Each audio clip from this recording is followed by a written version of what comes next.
Good morning students, welcome back to the e-learning platform of the GS College of Commerce Wardha. मैं प्राध्यापक हुमैरा काजी आज आपके सामने प्रस्तुत हूँ मांग पूर्वानुमान को लेकर। इससे पहले के वीडियो लेक्चर में हमने मांग पूर्वानुमान की परिभाषा साथ ही साथ उसकी विशेषताएं देखी थी। आज हम जो है मांग पूर्वानुमान के उद्देश्य ये एस्पेक्ट को देखेंगे।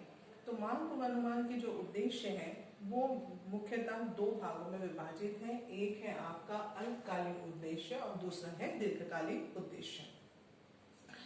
अल्पकालीन उद्देश्य ये बेसिकली क्या है, जो शॉर्ट ड्यूरेशंस के होते हैं, ठीक है। और दीर्घकालीन जो है वो लंबे समय काल को ध्यान में रखते हुए मांग पूर्वानुमान के उद्देश्य होते हैं। तो चलिए हम देखते हैं कि अल्पकालीन उद्देश्य क्या है। तो सबसे पहला है उत्पादन नीति का निर्माण। देखिए, किसी भी संस्था की जो सफलता है वो किस बात पर निर्भर करती है, वो इस बात पर निर्भर करती है कि वो बाजार की जो मांग है उसकी वो पूर्ति कर रही है या नहीं, ठीक है। मांग की पूर्ति कर रही है, साथ ही साथ वो उसके जो ग्राहक है वो उससे उसके उत्पाद से सेटिस्फाइड है। ओके, तो जब हम मांग की बात करते हैं, मांग पूर्वानुमान की बात करते हैं, और हमको ये देखना होता है कि हमारा जो ग्राहक है उसको उत्पाद जो है सही समय पर अवेलेबल हो जाए। तो उसके लिए बहुत ज़्यादा ज़रूरी होता है, फर्म के लिए, व्यवसायिक संगठन के लिए बहुत ज़्यादा ज़रूरी होता है इस बात का ध्यान रखना कि भाई हमारा जो उत्पादन है वो ना ही अल्प उत्पादन हो, ना ही अति उत्पादन हो, ठीक है। क्योंकि अल्प उत्पादन यदि एक संस्था करती है तो जो है वो प्रॉब्लम फेस कर सकती है, और वो प्रॉब्लम ये हो सकता है कि उसके ग्राहक दूसरे फर्म के दूसरे उत्पाद की तरफ डाइवर्ट हो जाएंगे, ठीक है। उसी प्रकार से अति उत्पादन यदि हम करती हैं तो उस परिस्थिति में फर्म के जो संसाधन है वो संसाधन ब्लॉक हो सकते हैं। तो यदि फर्म का जो उत्पादन नीति है उस उत्पादन नीति को ध्यान में रखते हुए जो है मांग पूर्वानुमान किया जाता है कि हम एक फर्म का जो उत्पादन है वो ऑप्टिमम लेवल पर हो, ठीक है, ना ही कम ना ही अधिक, ऑप्टिमम लेवल पर उत्पादन किया जाए। इस ऑप्टिमम लेवल पर उत्पादन करने के लिए आपको मांग कितनी है, मांग भविष्य में कितनी होने वाली है, इस बात का ज्ञान होना चाहिए। इसीलिए जो है फर्म मांग पूर्वानुमान करती है। दूसरा है कच्चे माल की पूर्ति का नियोजन करना, पूर्ति को नियमित करना। देखिए, उत्पादन में सबसे इम्पोर्टेंट घटक जो है वो है लेबर, और दूसरा है आपका कच्चा माल। कच्चे माल और लेबर की सहायता से जो है उत्पाद अस्तित्व में आता है। तो आपकी जो फर्म है उस फर्म का उत्पाद की भविष्य में कितनी मांग होगी, उसी के अनुसार फर्म जो है कच्चे माल की पूर्ति कर पाएंगी, और कच्चे माल को परचेज कर पाएंगी, कच्चे माल को क्रय कर पाएंगी। जब कच्चे माल का क्रय जो होगा तो उसी अनुरूप जो है फर्म पूर्ति कर पाएंगी उत्पादन के लिए। ओके, तो यदि फर्म को जो है सही आंकड़ा, ठीक है, पता हो तो उसी प्रकार से उत्पादन किया जा सकता है। देखिए, हम बहुत समय ऐसा देखते हैं, हमारे घर का ही एक एग्जाम्पल ले लीजिए। घर में मेहमान आने वाले हैं, ठीक है, गेस्ट आने वाले हैं, और गेस्ट आने वाले हैं, आपने उनको डिनर पे इनवाइट किया है। तो आपको यदि पता हो कि भाई कितने गेस्ट आएंगे, उसी के अनुरूप आप जो है खाना बनाओगे, लेकिन आपको ये एस्टिमेटेड नहीं है कि कितने लोग आने वाले हैं, तो आप या तो ज़्यादा डिनर बनाओगे, ज़्यादा खाना बना लोगे, या फिर कम बना लोगे। कम बनाए तो आपका जो है गेस्ट के सामने जो है वो आपको बुरा लग सकता है कि भाई आपने उतना नहीं बनाया। तो इसलिए जब भी हम किसी को इनवाइट करते हैं तो हम जो है एक्चुअल में ये एस्टिमेट कर लेते हैं कि कितने लोग आने वाले हैं, और उसी अकॉर्डिंग हम जो है लंच या डिनर की प्रिपरेशन करते हैं। तो बस उसी तरीके से एक फर्म का भी दृष्टिकोण यही होता है कि भाई जब हम हमारे उस वस्तु की मांग कितनी होने वाली है, ठीक है, उसी के अनुरूप जो है हम उस वस्तु के अनुरूप ही कच्चे माल और दूसरे संसाधन की पूर्ति करेंगे, ठीक है। तो कच्चे माल की पूर्ति को नियमित करना, उसी प्रकार से मशीनों की क्षमता का अनुकूलतम उपयोग, मांग पूर्वानुमान के माध्यम से ही मशीन, जो फर्म की मशीनरीज होती है, उनका अनुकूलतम उपयोग पॉसिबल होता है। ठीक है, अगर फर्म को पता है कि भाई जो है ज़्यादा उत्पादन हो रहा है, ज़्यादा उत्पादन है, तो फर्म जो है वो मशीनरीज का इस तरीके से शिफ्ट वाइज उत्पादन कर जो है शिफ्ट वाइज उत्पादन कर बेसिकली फर्म जो है मशीनों का पूर्ण रूप से उपयोग करेंगी। या फिर ऐसा है कि भाई मांग कम होने वाली है, मांग पूर्वानुमान इस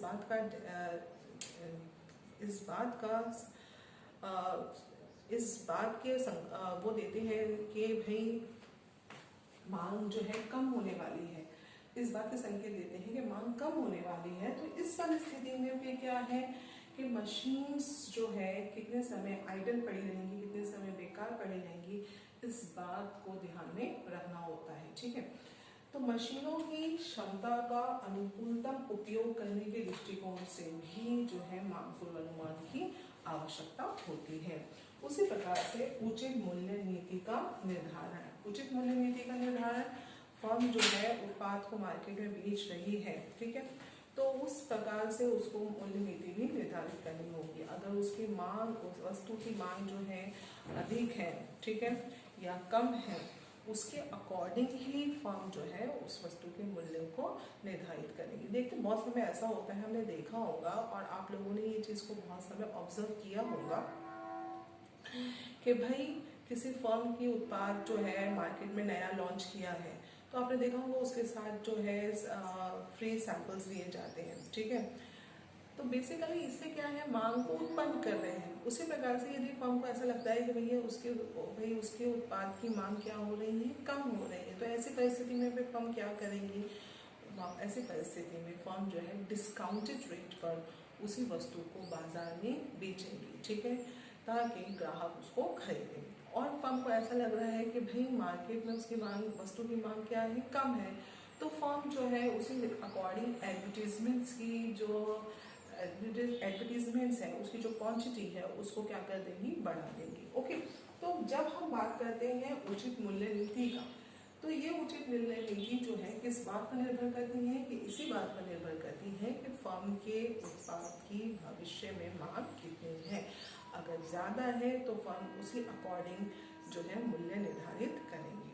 ओके, कम है तो डिस्काउंटेड रेट पर भी वो वस्तु को देकर मांग को क्या किया जा सकता है, बढ़ाया जा सकता है। ठीक है, तो उचित मूल्य नीति का निर्धारण, उसी प्रकार से श्रम पूर्ति में निश्चितता। ये मैंने अभी आपसे कहा, किसी भी उत्पादन प्रक्रिया में दो बहुत ही इम्पोर्टेंट घटक होते हैं, और ये दो इम्पोर्टेंट घटक क्या है, एक है कच्चा माल और दूसरा है लेबर, श्रम। ठीक है, तो जब हम कच्चे माल की बेस पर उत्पादन कर रहे हैं, ठीक है, उसी प्रकार से हमको ये भी देखना होता है कि उत्पादन प्रक्रिया में कितने लेबर लगेंगे, ठीक है, कितने मजदूरों की आवश्यकता होगी। तो ये मजदूरों की जो क्वांटिटी है, मजदूरों की जो संख्या है, ये संख्या आप जो है किस बेस पर एस्टिमेट कर रहे हैं, ये भी आप मांग पूर्वानुमान के बेस पर ही एस्टिमेट कर रहे हैं। उसी प्रकार से विक्रय लक्ष्य एवं प्रेरणाएं निश्चित करना। ठीक है, कितना टारगेट सेल्स है, ये मांग पूर्वानुमान के बेस पर डिपेंड करता है। उसी प्रकार से अल्पकालीन वित्तीय आवश्यकताओं का निर्धारण। ठीक है, तो जो उत्पादन प्रक्रिया है, उस उत्पादन में बेसिकली कितना पैसा लगने वाला है, क्योंकि आपको जो संसाधन है, उन संसाधनों को क्रय करने के लिए जो है फाइनेंस की आवश्यकता होगी। ठीक है, तो कितना पैसे की आवश्यकता है, कितनी वित्त की आवश्यकता है, ये निर्धारित करने के लिए भी आपको एक एस्टिमेटेड फिगर होना बहुत आवश्यक है। तो ये सारे जो उद्देश्य हैं, ये सारे उद्देश्य कैसे उद्देश्य हैं, अल्पकालीन उद्देश्य हैं। ठीक है, ये उत्पादन और उसके विक्रय से संबंधित है। ओके, तो फर्म को जरूरी होता है कि मांग पूर्वानुमान की बेस पर जो है ये सारी चीजें डिपेंड करती है, जिसमें आपका आ जाता है उत्पादन नीति का निर्माण, उसी प्रकार से कच्चे माल की पूर्ति, मशीनों की क्षमता, उसी प्रकार से उचित मूल्य नीति, श्रम पूर्ति में निश्चितता, विक्रय लक्ष्य एवं प्रेरणाएं, और साथ ही साथ आपका अल्पकालीन वित्तीय आवश्यकताओं का निर्धारण। अब हम देखते हैं दीर्घकालीन पूर्वानुमान के उद्देश्य। अब बड़े स्तर पर भी जो है आप जो है क्या कर रहे हैं, फर्म बड़े स्तर पर भी जो है लंबे समय काल को ध्यान में रखते हुए बड़े स्तर पर फर्म के भी उद्देश्य होते हैं। ठीक है, अब वो कैसे हैं, उत्पादन क्षमता का नियोजन। देखिए अभी हमने क्या किया, उत्पादन नीति का निर्धारण। ठीक है, कि कितना उत्पादन करना है, लेकिन हमें जब ये पता रहे कि भाई हमारे उत्पाद की मांग बहुत ही अधिक हो रही है, तो ऐसे परिस्थिति में फर्म को ये देखना होगा कि उसकी उत्पादन क्षमता कितनी है। जैसे कि एक प्लांट की कैपेसिटी की जब हम बात करते हैं, ठीक है, तो प्लांट की कैपेसिटी किस पर डिपेंड कर रही है, प्लांट की कैपेसिटी डिपेंड कर रही है मशीन्स पर। ठीक है, और साथ ही साथ कितना उत्पादन करना है उस पर। लेकिन कितना उत्पादन करना है ये हमको कैसा पता चलेगा, ये हमको पता चलेगा मांग पूर्वानुमान के आधार पर। ठीक है, यदि एक प्लांट है जिसमें एक मशीनरी का सेटअप है जिसमें 2000 यूनिट का रोज का उत्पादन संभव है। ठीक है, मॉर्निंग में भी चलाकर और नाइट में चलाकर 2000 यूनिट्स उत्पादन वो मशीन करती है। ओके, और फर्म का यदि मांग जो है वो 4000 यूनिट प्रतिदिन की है, तो ऐसी परिस्थिति में उस फर्म को ये डिसीजन लेना ही पड़ेगा कि भाई अपने को प्लांट जो है उसको और बड़ा करना है या नया मशीनरीज और इंस्टॉल करनी है। ठीक है, तो ये जो डिसीजंस होते हैं उत्पादन क्षमता का, ये भी मांग पूर्वानुमान पर डिपेंड करता है, और ये लंबे समय के डिसीजंस होते हैं। बहुत इन डिसीजंस का जो प्रभाव है काफी समय तक का चलता है। ठीक है, श्रम शक्ति का नियोजन, यहाँ पर भी हमने देखा कि श्रम पूर्ति में निश्चितता। ओके, शॉर्ट पीरियड में तो आप जो है मांग के अनुसार उत्पादन करने के लिए आपको जो है लेबर की आवश्यकता है, लेकिन लेबर्स के साथ साथ बहुत सारी जो है समस्याएं भी होती हैं। ठीक है, और बहुत सारे लॉज को भी फर्म को फॉलो करना होता है कुछ, इसीलिए बहुत सारी फर्म्स जो है कॉन्ट्रैक्ट लेबर का उपयोग करती हैं। तो ये तो आपने कॉन्ट्रैक्ट लेबर की बात तो कर ली। ठीक है, ये शॉर्ट पीरियड के दृष्टिकोण से ही हो गया, लेकिन लॉन्ग पीरियड के दृष्टिकोण से भी हम बात करते हैं तो वहाँ पर भी एक कंटिन्यूअस बेसिस पर कितने लेबर्स लगेंगे, कितने वर्कर्स लगेंगे, ये ध्यान में रखना आवश्यक है। ठीक है, तो श्रम शक्ति का नियोजन, उसी के साथ साथ वित्तीय नियोजन। ठीक है, फर्म के पास जो फाइनेंस होता है वो सिर्फ फर्म का खुद का कैपिटल नहीं होता, शेयर कैपिटल की बेस पर ही फर्म जो है मार्केट में काम नहीं करती, उसे जो है बोरोड कैपिटल भी देखना होता है। उसी प्रकार से लोन्स भी वो लेती है। बोरोड कैपिटल में बोले तो हम जो है डिबेंचर्स भी इशू करती है, बॉन्ड्स भी इशू करती है, उसी प्रकार से लोन्स भी लेती है। ओके, तो ये जो है ये सारे लॉन्ग टर्म ऑब्जेक्टिव्स हैं। ओके, अगर आपको उत्पादन क्षमता को बढ़ाना है तो बड़ी उत्पादन क्षमता के लिए आपको वित्त की भी आवश्यकता पड़ेगी। ओके, और उत्पादन क्षमता कैसे बढ़ रही है, क्यों बढ़ रही है, ये आपको पता चल रहा है मांग पूर्वानुमान के आधार पर। ठीक है, तो अगर आपने डबल प्लांट कैपेसिटी जो है वो इंक्रीज कर दी, डबल डिजिट्स में इंक्रीज कर दी, या फिर उसका जो 2000 यूनिट का प्लांट था उसको आपने 4000 यूनिट का उत्पादन का प्लांट करा, तो उसके लिए जो लगने वाला वित्त है वो भी अधिक होगा। तो फर्म उस हिसाब से ही डिसाइड कर पाएंगी कि कहाँ से, किन सोर्सेस से वित्त की आपूर्ति की जाए। उसी प्रकार से दीर्घकालीन उत्पादन नियोजन। ओके, लंबे समय में भी आपको ये देखना होता है कि भाई उत्पादन किस प्रकार से होने वाला है, और उत्पादन की क्षमता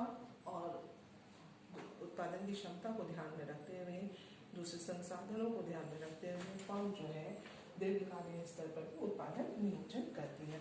तो अल्पकालीन उद्देश्य हो या दीर्घकालीन उद्देश्य हो, इन दोनों ही उद्देश्यों में मांग पूर्वानुमान बहुत ही इम्पोर्टेंट होता है, और इन्हीं की बेस पर एक फर्म जो है अपनी उत्पादन क्षमता, उत्पादन नीति, वित्तीय आवश्यकता, श्रम नीति, ये सारी चीजों का निर्धारण करती है। तो आज हमने जो है मांग पूर्वानुमान के उद्देश्य देखे। इसके बाद के वीडियो लेक्चर में हम जो है इससे संबंधित दूसरी जो विधियां हैं मांग पूर्वानुमान की, वो हम देखेंगे। धन्यवाद।